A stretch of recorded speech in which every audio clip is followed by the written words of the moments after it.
10th తరగతి మీద voice రావట్లేదు. Good morning everyone. ఈ రోజు అసలు ఆ ఫోటో పెట్టినందుకు కొంతమందికి ఆ ఫోటో దేని గురించి కూడా తెలియట్లే. తెలుస్తుందా? కొంతమందికి డౌట్స్ ఉన్నాయి.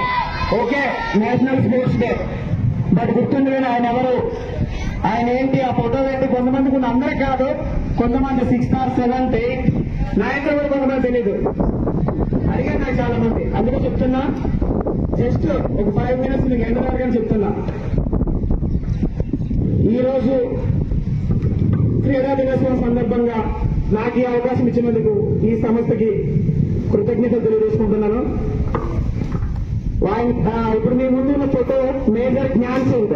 నేనంటే మేజర్ జ్ఞాన్ చంద్. ఆయన హాకీ ప్లేయర్. ఫీల్డ్ హాకీ మీకు తెలుసుకుంటుంది స్పోర్ట్స్ లో. ఫీల్డ్ హాకీ గురించి మీకు ఐడియా ఉన్నా లేకపోతే అసలు ఫీల్డ్ హాకీ అనేది ఉంటుంది. ఫీల్డ్ హాకీలో ఆయనకి నమ్మంటూ చాలా పేరుంది. ఆయన్ని ఫీల్డ్ హాకీలో ది విజర్డ్ అని పిలుస్తారు. ది విజర్డ్ ఆఫ్ హాకీ అని పిలుస్తారు. ది విజర్డ్ మన సేమ్ ది మెసేజ్ అని కూడా పిలుస్తారు ఆయన్ని. ఆయన హాకీ మాంత్రికుడు. ఆయన ప్రతి ఒక్క ప్రత్యర్థికి దాని స్టిక్ తో సమాధానం చెప్పేవాడు. ఆయన ఏ ఇయర్ లో జన్మించారంటే 1929 ఆగస్ట్. ఆయన గురించి ఎందుకు ఈ స్పోర్ట్స్ డే జరుపుకుంటున్నారంటే, ఈ స్పోర్ట్స్ డే వేరే అమ్మాయికి ఎదురా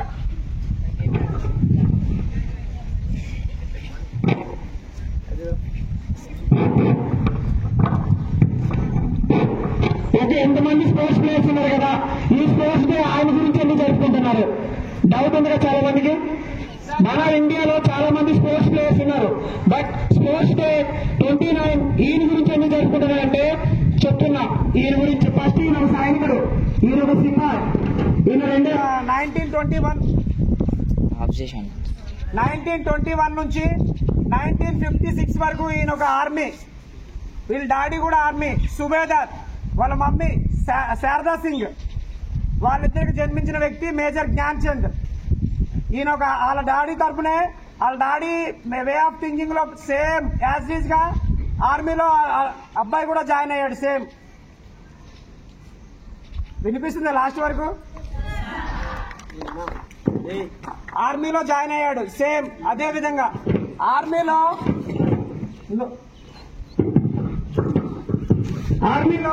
న్యూజిలాండ్ ఆస్ట్రేలియా సిరీస్ లో స్టార్టింగ్ ప్రతిభ కనిపెట్టాడు వాళ్ళ కోచ్. ఆ సిరీస్ లో మొత్తం 43 మ్యాచెస్ అయ్యాయి. ఎన్ని మ్యాచెస్ అయ్యాయి? 43 మ్యాచెస్ అయ్యాయి హాకీలో. న్యూజిలాండ్ అండ్ ఆస్ట్రేలియా సిరీస్ లో 43 మ్యాచెస్ లో ఒక 2 సిరీస్ లో 201 గోల్స్ ఉన్నాయి. ప్రపంచ రికార్డు. ఆయన దరిదాపుల్లో కూడా ఎవరు లేరు అక్కడ. ఇది కాకుండా మనకి ఒలింపిక్స్ ఆగేమన్నా, ఒలింపిక్స్ గురించి చాలా మంది తెలియదు, బట్ ఒలింపిక్స్ లో మన ఇండియా 0. మన ఇండియాకి అంతో ఇంతో స్పోర్ట్స్ లో ఏముందంటే దానికి కారణం మేజర్ జ్ఞాన్ చంద్. మన ఇండియాలో స్పోర్ట్స్ కున్న కొంత వాల్యూ కూడా తెలియజేసింది ఎవరంటే మేజర్ జ్ఞాన్ చంద్. ఎందుకోసం అంటే ఆయన స్టార్ట్ అయింది, ఆయన ఒలింపిక్స్ లో 1928 లో స్టార్ట్ అయింది. 1928 లో గోల్డ్ మెడల్, కంటిన్యూగా 1932 లో గోల్డ్ మెడల్, 1936 లో గోల్డ్ మెడల్, వరుసగా హ్యాట్రిక్ ఒలింపిక్స్ లో గోల్డ్ మెడల్ సాధించారు ఆయన కెప్టెన్సీ ఆధ్వర్యంలో. ఆ యుగాన్ని, ఆ హ్యాట్రిక్ యుగాన్ని మనకి స్వర్ణయుగం అని పిలుస్తున్నారు. ఒలింపిక్స్ లో మనకి స్వర్ణయుగం అని పిలుస్తున్నారు.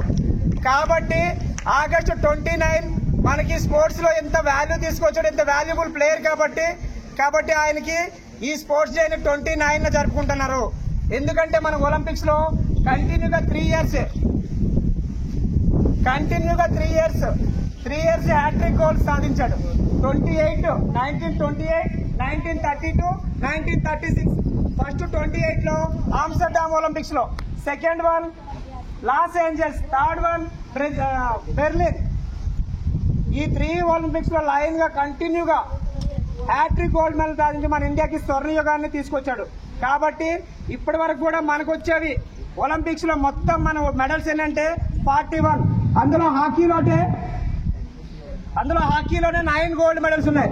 అందులో హ్యాట్రిక్ గోల్డ్ మెడల్ సాధించింది మేజర్ జ్ఞాన్ చంద్. మిగతా బ్రాంజ్ ఉన్నాయి, సిల్వర్ ఉన్నాయి, ప్రతి మెడల్స్ ఉన్నాయి. బట్ హ్యాట్రిక్ గా 3 ఇయర్స్ కంటిన్యూగా గోల్డ్ మెడల్ సాధించిన వ్యక్తి మేజర్ జ్ఞాన్ చంద్. అర్థమైందా? అర్థమవుతుందా లాస్ట్ వరకు? మేజర్ జ్ఞాన్ చంద్. కాబట్టి ఆయన ఇంతమంది స్పోర్ట్స్ పర్సన్స్ ఉన్నారు, బట్ మన ఇండియాలో తనకంటూ ఒక పేరుని మొత్తాన్ని లిఖించుకొని మరణించాడు.